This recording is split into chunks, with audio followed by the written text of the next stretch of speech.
बिहार विधानसभा चुनाव को लेकर महागठबंधन में सीट बंटवारे की चर्चा तेज हो गई है। झारखंड की सत्ताधारी पार्टी झारखंड मुक्ति मोर्चा ने बिहार में 16 सीटों पर दावेदारी की है। पार्टी प्रवक्ता मनोज पांडे ने कहा कि झामुमो बिहार में छोटे भाई की भूमिका निभाएगा, लेकिन जिन सीटों पर संगठन मजबूत है वहां से चुनाव लड़ना चाहता है। उन्होंने बताया कि जिन 16 सीटों की पहचान की गई है वहां पार्टी की जमीनी पकड़ है। उधर कांग्रेस ने भी 70 सीटों पर दावेदारी जताई है, जिससे गठबंधन में खींचतान बढ़ सकती है। में उम्मीद है इंडिया घटक दल के बैनर तले, इंडिया घटक दल के तले हम चुनाव वहां लड़ेंगे।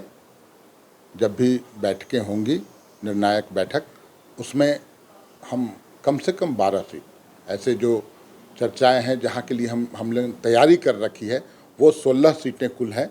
मैं एक बार नाम भी बता दूं आपको: चकाई, कटोरिया, ठाकुरगंज, कोचाधामन, रानीगंज, बनमनखी, धमदाहा, रुपौली, पुरनपुर, छातापुर, सोनबरसा, झाझा, रामनगर, जमालपुर, तारापुर और मनिहारी।